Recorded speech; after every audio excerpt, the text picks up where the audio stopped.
1952 में INS अनु सिंह की plane crash के अंदर मौत हो जाती है और खेत सिंह राठौड़ उस समय दल बदल कर जो कांग्रेस में आ जाता है। इसके पीछे क्या कहानी थी? मंत्री खेत सिंह राठौड़ ने लंबे समय तक राज किया, लेकिन अभी तक शेरगढ़ के अंदर उनकी मूर्ति क्यों नहीं लगी? सार्वजनिक तौर पर देखने की उनकी मूर्ति बनी हुई तैयार पड़ी है लेकिन लगी नहीं, कारण क्या? कारण और कुछ नहीं सर, बनी हुई है ये तो मानते हो? बिल्कुल बनी हुई है। पर हम ये कि 1980 के अंदर खेत सिंह राठौड़ के सामने निर्दलीय विजय चोपड़ा ने चुनाव लड़ा था और उनकी मौत का आरोप कहीं न कहीं पूर्व मंत्री खेत सिंह राठौड़ पर लगा था। उसके पीछे की हकीकत क्या थी? क्या उस समय इस बात को तोल दिया गया या हकीकत में खेत सिंह राठौड़ अपने राजनीतिक वर्चस्व कायम करने के लिए, अपने सामने किसी को खड़ा नहीं होने के लिए लोगों को इस प्रकार से मजबूर करते थे? देखिए 1985 की बात करते हैं तो कांग्रेस पार्टी में उस समय खेत सिंह राठौड़ का था, वो टिकट नहीं दिया और उनकी जगह सुल्तान सिंह की पत्नी थी रतन कंवर, उन्होंने चुनाव लड़ा और वो चुनाव जीत गई। मूलभूत उस समय के प्रमुख कारण क्या रहे? कहा गया कि शेरगढ़ के अंदर भूखमरी है, अकाल है और कुछ हड्डियों के कंकाल मिले थे। इस बात का उस समय कुछ बाउंडर बना था और उनको ये दिखाया गया कि यहाँ के लोग इस तरह से जीवन जी रहे हैं। और ये उस समय के जो एसके तला के नरपत सिंह थे उनका सीधा तौर पर आरोप था। क्यों नरपत सिंह को इंदिरा गांधी के से मिलने के लिए खेत सिंह राठौड़ ने समय रोका? क्या हकीकत नहीं दिखाई गई? वो क्या कारण है? एक बड़ा प्रश्न है कि पहले खेत सिंह राठौड़ के समय सिद्धांतों की राजनीति होती थी, लेकिन जब से कांग्रेस सत्ता के अंदर आई तो सबसे पहले जातिगत भेदभाव क्यों हुआ? क्यों एसटी-एससी के केस जो पहले शेरगढ़ थानों में दर्ज नहीं थे, जो आपके कार्यकाल में हुए, सबसे ज्यादा एसटी-एससी के केस होने का कारण क्या था? क्या आपका वोट बैंक था कांग्रेस का जो एसटी-एससी के लोग, इसलिए आप उनके समर्थन में जाके उनके साथ रहते थे? ये ग्राफ क्यों बढ़ा? देखिए आपके वीडियोस भी आए, आप थाने के अंदर धरने पर भी बैठे, कुछ दारू का मामला था इसको लेकर आप बैठे थे, पीछे क्या कहानी थी और ऐसे आपके शासनकाल में क्यों हुई? नहीं, मेरे शासनकाल में ये था कि गरीब को न्याय मिलना चाहिए। वहाँ कौन गरीब था? थाने में किन को पकड़ा था पुलिस ने? क्या मामला क्या था? समय पहले देशु थाने के अंदर एक मामला हुआ था, एक व्यक्ति की पुलिस थाने कस्टडी के अंदर मौत हो चुकी थी, उसके लिए आप धरने पर बैठे थे और आपकी मांग कम से कम 1 करोड़ की थी, लेकिन उस समय के वर्तमान विधायक बाबू सिंह राठौड़ ने कहा था कि मैं 15 लाख दूंगा। 5 चुनाव लड़ा आपका परिवार जी, जिसमें 1 जीता 4 हारे, लेकिन जीत हार का आंकड़ा कहीं न कहीं 25,000 पर आके अटक जाता है, ऐसा क्यों? 1977 की बात करें तो लोकसभा का चुनाव हुआ था। उस समय खेत सिंह राठौड़ ने तन सिंह के सामने चुनाव लड़ा था, लेकिन अब उस समय जब चुनाव लड़ा तो सोढ़िया परिवार ने उस समय चुनाव लड़ा, पहली बार लड़ा। उसके बाद आपका कोई पारिवारिक में लोकसभा का चुनाव नहीं लड़ा। बड़ा कारण विलेज के पीछे का बड़ा कारण क्या हो सकता है? क्या इसके पीछे की गणित है? क्या आम लोग जैसे जाते हैं उनके रेवेन्यू कहाँ बढ़ जाते हैं? पीछे की क्या कहानी है? अभी तक जो रेवेन्यू कहाँ बढ़े हैं उनका क्या औचित्य है भविष्य में? रेवेन्यू ये मानते हैं इसके पीछे कहीं ना कहीं जो लोग कुछ पूंजीवादी हैं, पैसे देकर अपने गांव का नाम बना रहे हैं, इसके पीछे की गणित क्या है? सुल्तान सिंह की मूर्ति क्यों नहीं लगी? कि जयंती और पुण्यतिथि के बारे में कई बार जो बड़े कार्यक्रम होने चाहिए, जो लोगों को समय से दे के उस समय के मंत्री थे उन्होंने ये काम किए, तो जो कार्यक्रम होने चाहिए वो नहीं हो रहे हैं। बड़ा कारण क्या? उमेश सिंह राठौड़ विकास की चर्चा करते हैं और एक तरफ धरातल पर कहीं ना कहीं लोगों का यह आरोप है कि सीधे रूप से उमेश सिंह आम लोगों से मिलते नहीं है। कहाँ पे जाकर उमेश सिंह कमजोर हो गए कि इतना विकास होते हुए भी लोगों को उनका डेवलपमेंट नहीं दिख रहा है? क्या फैक्ट हो सकता है इसका? फैक्ट जी की जयंती के अंदर आपने कई बार मंचों से कहा कि मैंने अशोक गहलोत के पांव पकड़े हैं। मैं ये कहता हूँ कि अपना फलोदी जिले में नहीं जाएगा अपना क्षेत्र, लेकिन गया उसके 1 महीने के बाद। ऐसा क्यों? नहीं, भारत में राज किया है तो नदी पर सरकार ने जल स्रोत थे उनको खत्म करके सड़कें बनवाई। क्या ये उस समय का सही फैसला था?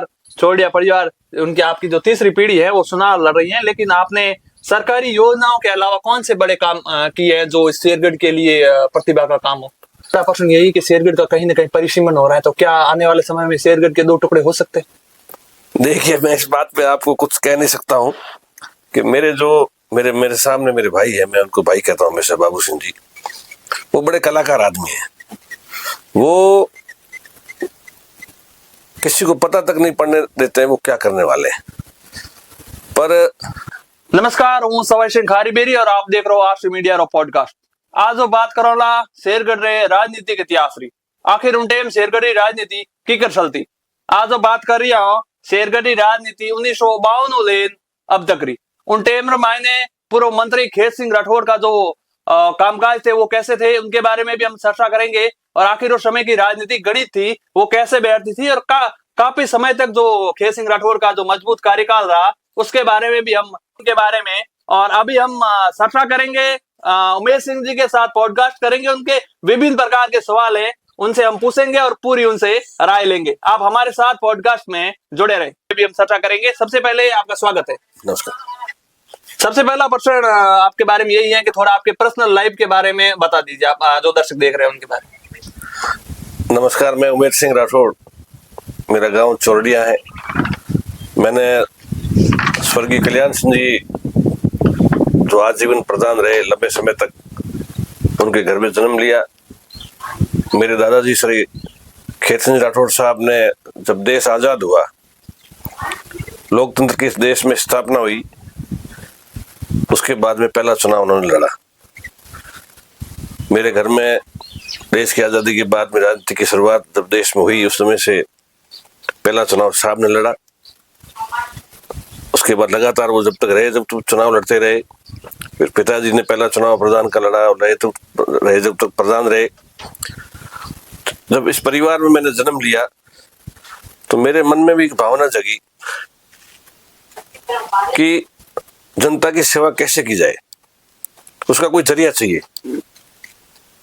मैं इनको देखता था लोगों से मिलते हुए, राजनीतिक क्षेत्र के अंदर जो विकास होते हुए, तो मेरे मन में भी एक भावना आई कि मैं भी क्यों ना एक इसी राजनीतिक जीवन में आकर के इस क्षेत्र की मैं जनता की सेवा करूं।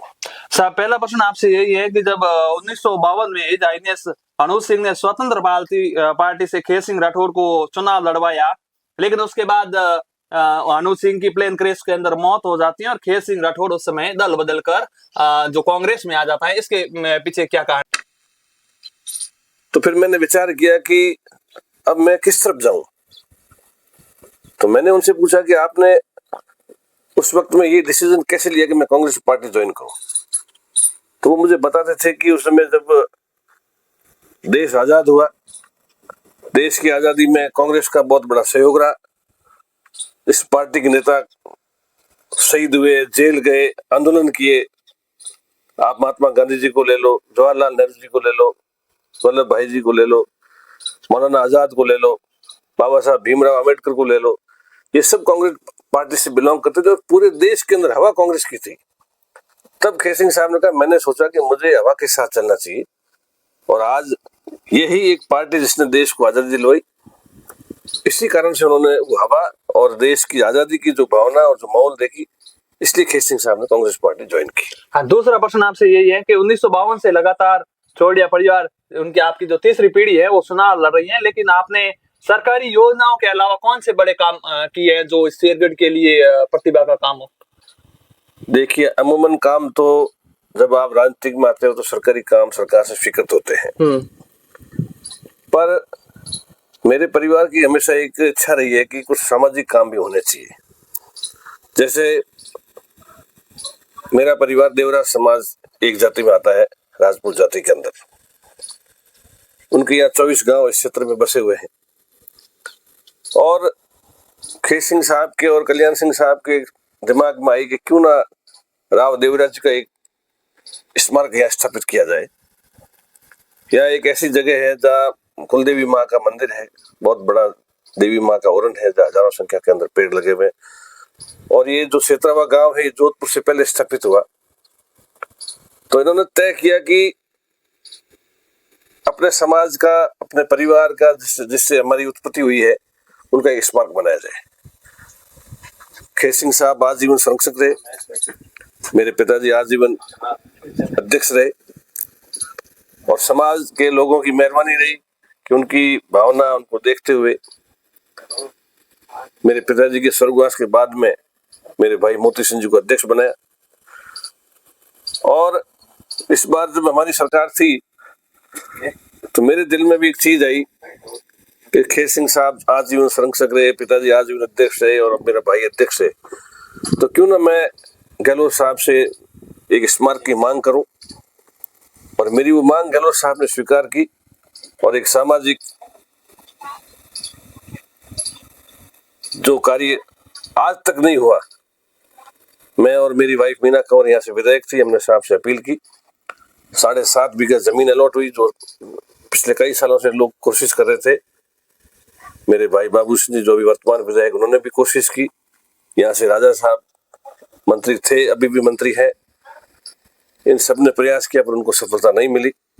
पर मुझे सफलता मिली कि देवराज जी की 7.5 बीघा जमीन या उन्होंने अलॉट करी सरकार से, और पैरोनामा की मैंने घोषणा करवाई। मुझे उम्मीद है वो जल्द से जल्द यहाँ बन जाएगा। अब औद्योगिक क्षेत्र की बात करते हैं तो औद्योगिक क्षेत्र, सैनिक विद्यालय और 100 बेड का हॉस्पिटल और पीजी महाविद्यालय में आपकी क्या राय है? देखिए, मैंने प्रयास किया, पर मेरे जीवन में मैंने 2 चुनाव लड़े, 2 मेरी धर्मपत्नी चुनाव लड़े, मुझे एक चुनाव में सफलता मिली।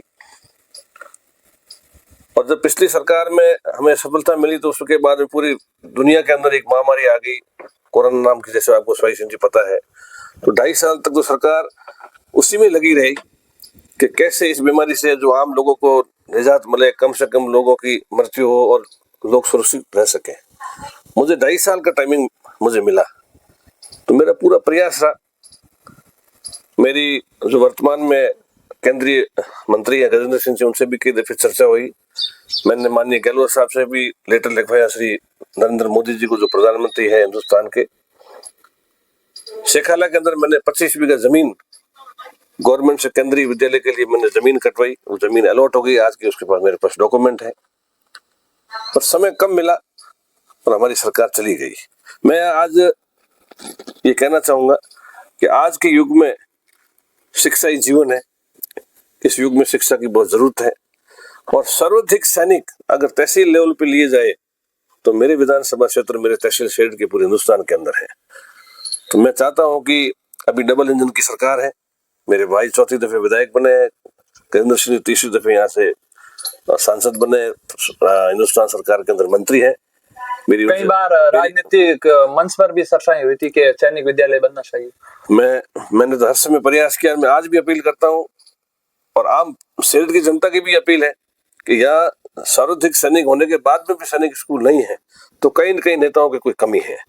रही बात आप 100 बेड हॉस्पिटल की कहते हैं, तो मुझे बड़ा गर्व होता है कि हमारे यहाँ से जो चुनाव जीते हुए राजा साहब अभी राजस्थान सरकार के चिकित्सा मंत्री हैं और बाबू सिंह जी यहाँ से विधायक हैं।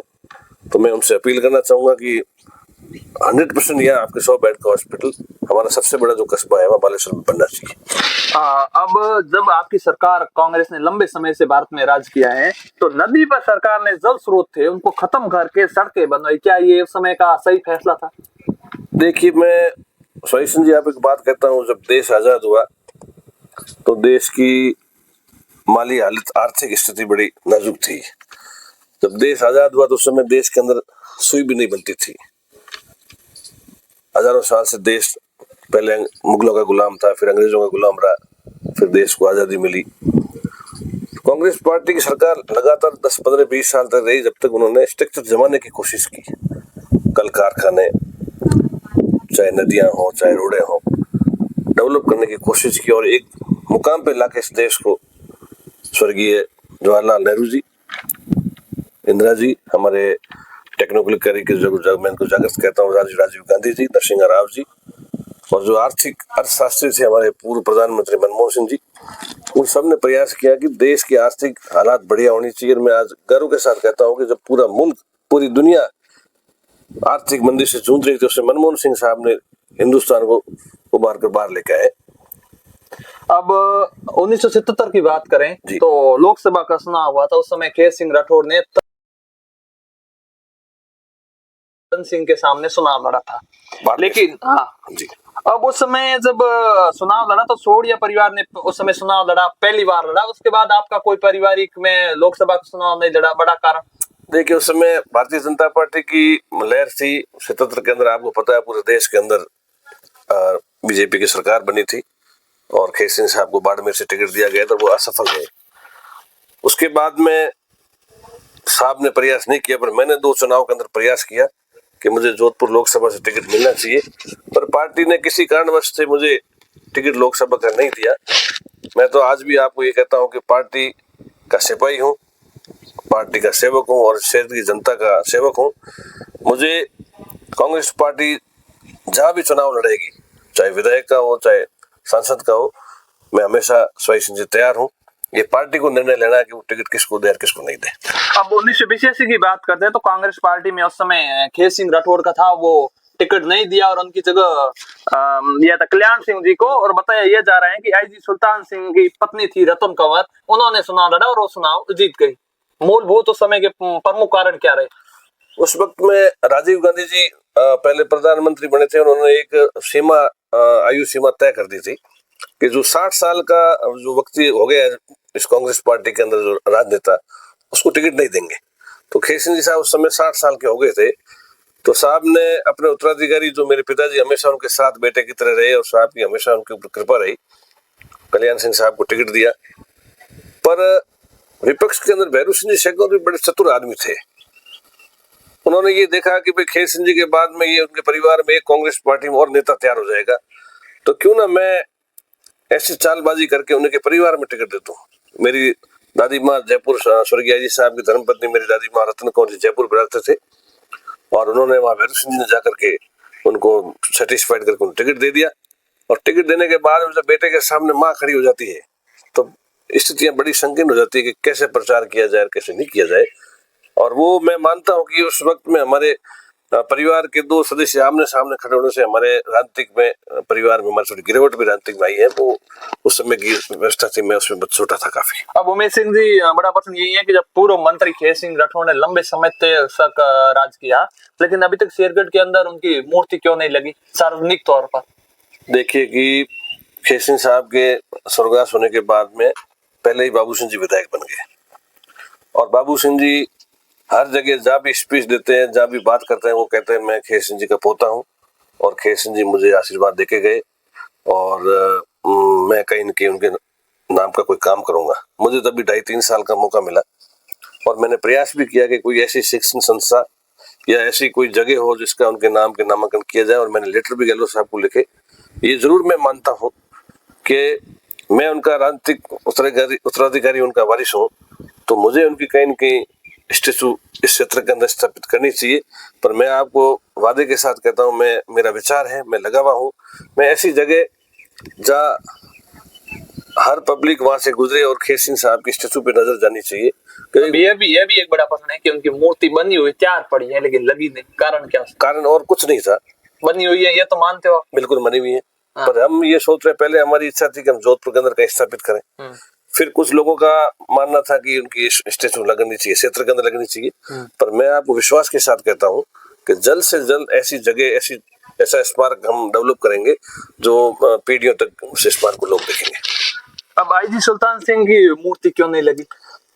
देखिए, आईजी साहब की स्टेचू हमने हमारे गांव के अंदर स्थापित की है सार्वजनिक तौर पे। हमारी जो पंचायत घर बना हुआ है, हमारी जो बड़ी स्कूल बनी हुई है, हमारा पटवार घर बना हुआ है और जो गांव के बीच में सबसे बड़ा जो हमारे ओरण है उसके अंदर करीब 30 साल पहले 35 साल पहले मूर्ति उनकी लग चुकी है।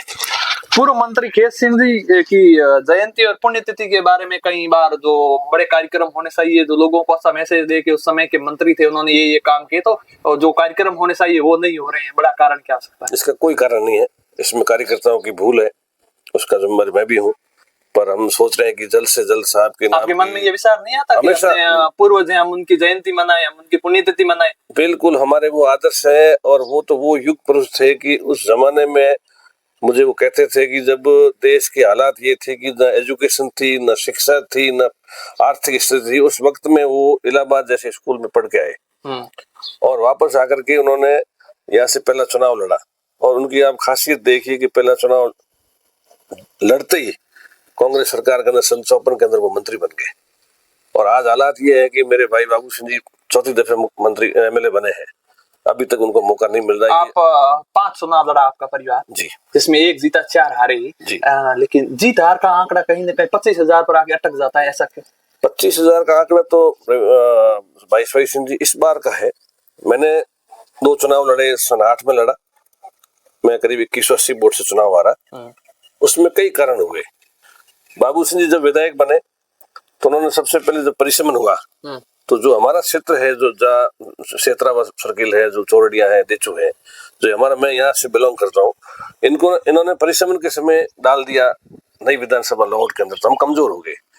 उसके बाद में पार्टी में थोड़ी फूट पड़ गई। मेरी बहन गीता मेरे सामने बसपा से चुनाव लड़ गई तो मैं करीब 2100 वोट से उस समय चुनाव हारा। 2013 में मुझे वापस मौका मिला तो पूरे देश के अंदर एक माहौल भारतीय जनता पार्टी के पक्ष में था और उस पक्ष के कारण मैं 4000 समथिंग वोटों से 13 में हारा और पूरे राजस्थान में कांग्रेस की 20 सीटें आई। जब 2 दफे चुनाव हार गया फिर भी पार्टी ने मेरे पे भरोसा रखा और शेरड की जनता का मेरे पे आशीर्वाद रहा, कोई 2000 और 4000 की हार में हार नहीं है। उन्हीं की मेहरबानी से 18 में टिकट मेरी धर्मपत्नी मीना कंवर को दिया और जनता ने अपार बहुमत देकर के करीब 25,000 वोटों से उसको जिताया। इस बार वापिस विकास में मैंने कोई कमी नहीं रखी। आप देख लीजिए कि 17 साल के अंदर जो विकास नहीं है, चाहे आप रोड डेवलपमेंट देख लें, चाहे आप बिजली कार्यक्रम में देख लें, चाहे आप स्कूल में देख लें, चाहे आप चिकित्सा में देख लें, अशोक गहलोत साहब से जो हमने इस क्षेत्र के विकास के लिए चीजें मांगी थी उन्होंने कोई कमी नहीं रखी। एक तरफ तो उमेश सिंह राठौड़ विकास की चर्चा करते हैं और एक तरफ धरातल पर कहीं ना कहीं लोगों का यह आरोप है कि सीधे रूप से उमेश सिंह आम लोगों से मिलते नहीं है। कहाँ पे जाकर उमेश सिंह कमजोर हो गए कि इतना विकास होते हुए भी लोगों को उनका डेवलपमेंट नहीं दिख रहा है? क्या फैक्ट हो सकता है इसका? फैक्ट स्वाई सिंह जी ये रहा कि 2.5 साल कोरोना जैसी एक ऐसी बीमारी हुई, घर से कोई बाहर नहीं निकल सका। चुनाव जीतते ही कोरोना आ गया। कोरोना आने से 2.5 साल हमारी पब्लिक से दूरियां रह गई और पीछे जब 2.5 साल बचा तो मैं सोचा कि मैं कितना काम कर सकूं इस क्षेत्र के अंदर। आप खुद पत्रकार सब देख लीजिए कि जो 17 साल के अंदर विकास हुआ उसमें 5 साल 2.5 साल के अंदर कितना काम किया। आप धरातल पे आप देख लीजिए। अब जनता जनार्दन का सोच है, क्या स्कीमें थी, गहलोत साहब ने क्या क्या स्कीमें प्रदेश के अंदर नहीं चालू की, मुझे आप बताइए। फिर कहीं ना कहीं कोई हमारी चूक रही। जनता का मन तो हमारे साथ था। देवराज जी की जयंती के अंदर आपने कई बार मंचों से कहा कि मैंने अशोक गहलोत के पांव पकड़े हैं। मैं ये कहता हूं कि अपना फलोदी जिले में नहीं जाएगा अपना क्षेत्र, लेकिन गया उसके 1 महीने के बाद। ऐसा क्यों? नहीं, उसमें विधानसभा क्षेत्र शेरगढ़ की बात थी। अच्छा, कि मैं चुनाव लड़ता हूँ विधानसभा क्षेत्र शेरगढ़ से और मैं आज भी आपको कहता हूँ मेरा विधानसभा क्षेत्र फलोदी में नहीं गया। ये तो पहले बाबू सिंह जी की मेहरबानी से 12 गांव लौट में चले गए। लौट उसी क्षेत्र का हिस्सा है। मैंने गहलोत साहब को कहा मेरा शेरगढ़ किसी भी सूरत में फलोदी जिले में नहीं जाएगा। मेरा शेरगढ़ विधानसभा क्षेत्र जोधपुर में रहेगा, था और आगे भी रहेगा। मैं आज आपको कहता हूँ मेरा विधानसभा क्षेत्र शेरगढ़ जोधपुर के अंदर है। अब बड़ा प्रश्न यही कि शेरगढ़ का कहीं ना कहीं परिसीमन हो रहा है, तो क्या आने वाले समय में शेरगढ़ के 2 टुकड़े हो सकते हैं? देखिए, मैं इस बात पे आपको कुछ कह नहीं सकता हूँ कि मेरे सामने मेरे भाई है, मैं उनको भाई कहता हूँ हमेशा, बाबू सिंह जी, वो बड़े कलाकार आदमी है। वो किसी को पता तक नहीं पड़ने देते हैं वो क्या करने वाले हैं। पर स्वर्गीय खेत सिंह साहब के जब लास्ट डे के अंदर मैं उनके साथ बैठता था तब उन्होंने मुझे कहा कि उमेश, जब परिसमन मेरे वक्त में हुआ तो मैंने इस क्षेत्र को पड़गने का रूप दिया। इस पड़गने में 24 गांव देवराजों के थे, 12 गांव गोगादियों के थे, 6 गांव चाड़देव को थे और 24 गांव इंदावटी के थे और पूरे राजस्थान में सबसे बड़ी राजपूत कॉन्स्टिट्यूंसी थी। तो मैंने मेरे जीवन में इससे पूरे विधानसभा क्षेत्र को बांध के रखा और अब ये मेरे चुनाव आने के बाद में परिसमन आया और जब बाबू सिंह के हाथ में, जो उस समय विधायक थे 2003 में, इसके हाथ में कलम आई, सबसे पहले इन्होंने 12 गांव लौट विधानसभा में डाल के देवराज पड़गने को तोड़ा। अब वापिस 20 साल के बाद अब वो किस तरीके से करेंगे वो उनकी सोच है। मैं भाई एक आपसे बात पूछना चाहता हूँ कि बाबू सिंह भाई साहब ने भी नाथरव को तहसील बनाया, आप पंचायत समिति बना रहे हैं, मैं उनका स्वागत करता हूँ। नाथरव मेरा गांव है, पर मैं बाबू सिंह बाबा से पूछना चाहता हूँ कि नाथरव जो गांव है आपका, वो विधानसभा का अंतिम गांव, उसके बाद में ओसिया जाता है। क्या आपको एक गांव ने वोट दिया नाथरव? आपको पूरी विधानसभा क्षेत्र के लोगों ने वोट दिए। तो किसी जगह पंचायत समिति, तहसील ऐसी जगह बननी चाहिए जो बीच में हो, सेंटर में हो। जैसे बालेश्वर सेंटर में था, शेरगढ़ सेंटर में था, तो उस हिसाब से नई पंचायत समिति की और नई तहसील की, नई एसडीएम कोर्ट की स्थापना होनी चाहिए। मैं आपसे एक बात कहना चाहता हूँ, खेत सिंह जी साहब और कल्याण सिंह जी 50 साल तक शासन में रहे, क्या वो इतने ताकतवर नहीं थे? अपने गांव चोरडिया को तहसील बना देते, अपने चोरडिया को समिति बना देते, अपने चोरडिया को विधानसभा खुद बना देते। पर उनकी हमेशा सोच ये रही, पब्लिक की क्या डिमांड है, पब्लिक क्या चाहती है। आज की तारीख मैं बाबू सिंह जी बाबा का स्वागत करता हूँ कि वो इस विधानसभा क्षेत्र के अंदर रेवेन्यू विलेज बना रहे हैं, पर वो पब्लिक को साथ में बिठा करके, पब्लिक की भावना को पूछ के कि भाई आप कौन सा गांव चाहते हो, आप कौन सी पंचायत चाहते हो, आप कौन सी पंचायत समिति चाहते हो। मेरी और बाबू सिंह जी की बापूती थी, हम जनता के सेवक हैं। हमें जो भी कार्य करना, मुझे 5 साल का टाइम मिला, मेरी वाइफ धर्मपत्नी यहाँ से विधायक थी, मैंने ऐसा कोई काम पब्लिक को अनदेखा करके कहीं नहीं किया। मैंने बालेश्वर नगर पालिका बनाई तो 8 गांव की पंचायतों की मैंने नगर पालिका, बहुत बड़ी नगर पालिका स्वाई सिंह जी मैंने बनाई, तो उसका बजट आता, उसका विकास होता, उन्होंने उनको तोड़ के छोटा कर दिया। मैंने शहर को नगर पालिका बनाई, उन्होंने उस नगर पालिका को खत्म कर दी। हमारे नेता अशोक गहलोत ने 19 जिले बनाए, उन्होंने 9 जिले खत्म कर दिए। तो ये सरकार विकास करने के लिए बनी है ये सरकार इस स्टेट के अंदर या राज्य के अंदर जो काम किए उनको कैंसिल करना चाहती है। रेवेन्यू विलेज के पीछे का बड़ा कारण क्या है? क्या इसके पीछे की गणित है? क्या आम लोग जैसे ही जाते हैं उनके रेवेन्यू कहाँ बढ़ जाते हैं? पीछे की क्या कहानी है? अभी तक जो रेवेन्यू कहाँ बढ़े हैं उनका क्या औचित्य है भविष्य में? रेवेन्यू विलेज बढ़ना अच्छी बात है। रेवेन्यू विलेज ऐसी जगह बने जहाँ पब्लिक का समूह, जहाँ ढाणियों का समूह, जहाँ 50 घर हो, 30 घर हो। आप व्यक्ति विशेष के नाम का रेवेन्यू विलेज बना रहे हो। ऐसे ऐसे रेवेन्यू विलेज बना दिए जिसके पिताजी का और बेटे का दोनों का नाम उसमें आ रहा है। क्या उमेश सिंह राठौड़ ये मानते हैं इसके पीछे कहीं ना कहीं जो लोग कुछ पूंजीवादी हैं पैसे देकर अपने गांव का नाम बना रहे हैं? इसके पीछे की गणित क्या है? मैं ये आपको ये तो आप आम पूरे क्षेत्र की बात है। आज की तारीख में जो क्षेत्र में जनता के अंदर जो बातें चल रही है कि जो रेवेन्यू विलेज बन रहे हैं पैसे लेकर बन रहे हैं, जो रेवेन्यू विलेज जो आज बन रहे हैं जो किसी के बाप और बेटे के नाम के बन रहे हैं। मैं कहता हूँ अगर रेवेन्यू विलेज बनने चाहिए तो ऐसे शहीद के नाम के बनने चाहिए, ऐसे जो गांव का मौजूद व्यक्ति उसके नाम का बनने चाहिए। आज इस विधानसभा क्षेत्र के अंदर 90 से 100 शहीद हुए हैं। मैं पूछना चाहता हूँ अगर ये रेवेन्यू विलेज बने तो उसमें 100 रेवेन्यू विलेज शहीदों के नाम के बनने चाहिए, एक भी नहीं बना। अब एक बड़ा प्रश्न है कि पहले खेत सिंह राठौड़ के समय सिद्धांतों की राजनीति होती थी, लेकिन जब से कांग्रेस सत्ता के अंदर आई तो सबसे पहले जातिगत भेदभाव क्यों हुआ? क्यों एसटीएससी के केस जो पहले सिरगिर थानों में दर्ज नहीं थे जो आपके कार्यकाल में हुए, सबसे ज्यादा एसटीएससी के केस होने का कारण क्या था? क्या आपका वोट बैंक था कांग्रेस का जो एसटीएससी के लोग, इसलिए आप उनके समर्थन में जाके उनके साथ रहते थे? ये ग्राफ क्यों बढ़ा? देखिए मैं आपको एक निवेदन करना चाहता हूँ। हर आदमी की और हर जाति के सिद्धांत होता है कि कौन सी जाति विशेष किस पार्टी को वोट दे। किसी का वोट देने का होता है बीजेपी को, कोई जाति विशेष कांग्रेस को देती है। पर दलित समाज वाकई में गरीब समाज है और वो उसको कहीं ना कहीं लोग दबाने की कोशिश करते हैं। तो हमारा हमेशा ये राज है, कांग्रेस पार्टी का हो चाहे हमारा हो, कि किसी के साथ में अन्याय नहीं होना चाहिए, भले राजपूत जाति का भी गरीब हो। और ऐसे एसटी के कई बार आपके वीडियोस भी आए, आप थाने के अंदर धरने पर भी बैठे, कुछ दारू का मामला था इसको लेकर आप बैठे थे, पीछे क्या कारण थी और ऐसे आपके शासनकाल में क्यों हुई? नहीं, मेरे शासनकाल में ये था कि गरीब को न्याय मिलना चाहिए। वहाँ कौन गरीब था? थाने में किन को पकड़ा था पुलिस ने? क्या मामला क्या था? एक जो आप जो जोधपुर वाली बात कर रहे हैं वो, हाँ, जोधपुर वाले तो एक मेरा पारिवारिक मामला था और फैमिली मेंबर या कोई पारिवारिक मेरे कार्यकर्ता चला जाए और पुलिस उसको अगर नाजायज तरीके से उसको अगर धारणे में बैठे और फिर हम जाके अगर उसकी मदद ना करें और उसके बाद में मीडिया और जो मेरी विपक्ष की पार्टी उसको बना के कुछ भी तूल दे सकती है।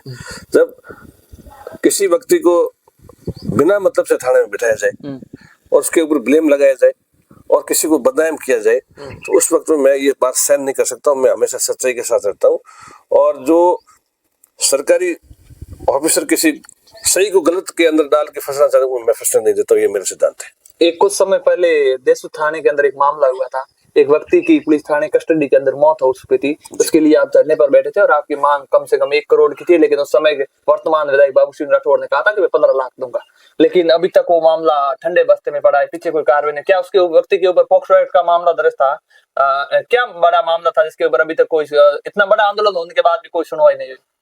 देखिए स्वाई सिंह जी, मुझे अच्छी तरह से याद है, देशू थाने का मामला था और पुलिस कस्टडी में पूछताछ के लिए उस व्यक्ति को ले गए थे और जब पुलिस कस्टडी में किसी अभियुक्त की मौत होती है तो उसकी जिम्मेदार पुलिस होती है। अब क्या मामला था क्या नहीं मामला था वो तो जांच के बाद में हो सकता है कि वो पॉक्सो में था या नहीं था, पर जब किसी व्यक्ति की थाने में डेथ होती है उसकी जिम्मेदार पुलिस होती है। तो हमारा फर्ज बनता है कि हम विपक्ष में हैं और सत्ता के मध्य में अगर कोई व्यक्ति स्वयं उसकी मदद नहीं करता है तो मैं और देवराज समाज के अध्यक्ष मेरे बड़े भाई और सैकड़ों लोग हम धरने पे बैठे। धरने पे बैठने के बाद में सरकारी व्यक्ति कोई हमारे पास नहीं आया। शाम के समय आईजी साहब, कलेक्टर फरोदी और हमारे विधायक बाबू सिंह जी क्षेत्र से गए, बैठे, बातचीत हुई, समझाइश हुई। उसके बाद में उन्होंने कहा कि इसको एक बच्चे को संविदा पे नौकरी लगाएंगे। उस समय वर्तमान विधायक ने कहा था कि बिल्कुल मेरे पास में रिकॉर्डिंग है कि मैं संविदा पे इस परिवार के व्यक्ति को नौकरी लगाऊंगा, जो सरकारी मुआवजा मिलेगा वो इसको मैं मुआवजा दिलाऊंगा और 15 लाख रुपए मैं व्यक्तिगत मैं इनको दूंगा। मुझे अवगत आज तक अभी उसके परिवारजन मुझे मिले कि न तो हमारे कोई सरकारी नौकरी लगी है ना मैं कोई 15 लाख रुपए मिले हैं। तो मेरी अपील रहेगी कि जब राजनेता कोई कमेंट्स करके आता है तो उसको वो पूरा करना चाहिए, ये मेरी अपील रहेगी। एक बड़ा प्रश्न यही है कि 1980 के अंदर के सिंह राठौर के सामने निर्दलीय विजय चोपड़ा ने चुनाव लड़ा था और उनकी मौत का आरोप कहीं न कहीं पूर्व मंत्री के सिंह राठौर पर लगा था। उसके पीछे की हकीकत क्या थी? क्या उस समय इस बात को तोल दिया गया या हकीकत में के सिंह राठौर अपने राजनीतिक वर्चस्व कायम करने के लिए, अपने सामने किसी को खड़ा नहीं होने के लिए लोगों को इस प्रकार से मजबूर करते थे? देखिए, ये न तो हमारे परिवार की कभी कोई नीयत रही है, पर विपक्ष हमेशा एक काम करता है कि किसी आदमी को जो जितना बड़ा लेवल पे जाता है उसको बदनाम कैसे किया जाए। वो मुझे अभी तक मुझे याद नहीं है, पर आज के तारीख में विजय लाल जी का परिवार वो मेरे साथ है और कांग्रेस पार्टी मेरे साथ हमेशा चलता है। ऐसा मुझे कोई ध्यान में नहीं है कि ऐसी बात उस समय हुई। अब एक 1980 की बात करते हैं कि उस समय की प्रधानमंत्री इंदिरा गांधी जी जब शेरगढ़ यहाँ पे सेतराव आई थी तो एस के तरह आई थी, उसी समय क्या उनको दिखाया गया कि शेरगढ़ के अंदर भूखमरी है, अकाल है और कुछ हड्डियों के कंकाल मिले थे? इस बात का उस समय कुछ बाउंडर बना था और उनको ये दिखाया गया कि यहाँ के लोग इस तरह से जीवन जी रहे हैं। और ये उस समय के जो एस के तला के नरपत सिंह थे उनका सीधा तौर पर आरोप था। क्यों नरपत सिंह को इंदिरा गांधी के से मिलने के लिए के सिंह राठौर ने समय रोका? क्या हकीकत नहीं दिखाई गई? वो क्या कारण है? नहीं, ये बिल्कुल सही, उस समय भयंकर अकाल था और बारिश बिल्कुल हुई नहीं थी। मवेशी की व्यवस्था जो चारे की और पानी की कम थी। स्वर्गीय खेत सिंह दादाजी पूरे प्रयास में थे। सरकारी उन्होंने चारे के कई स्टॉल भी खुलवाए और काफी कोशिश करने के बाद में भी साहब के दिल में ये चीज रही कि मैं हिंदुस्तान के प्रधानमंत्री को मेरे क्षेत्र में लेके आऊं और आके उनको मैं यहाँ मौका मुआवना कराऊं कि मेरे क्षेत्र की ये स्थिति है, गायों के लिए चारा नहीं है, इंसानों के लिए खाने के लिए अनाज की कमी है। तो उन्होंने ये दौरा बनाया था और नरपत सिंह जी उस समय युवा थे। उन्होंने सोचा कि भाई प्रधानमंत्री याद इंडिया की आई हुई है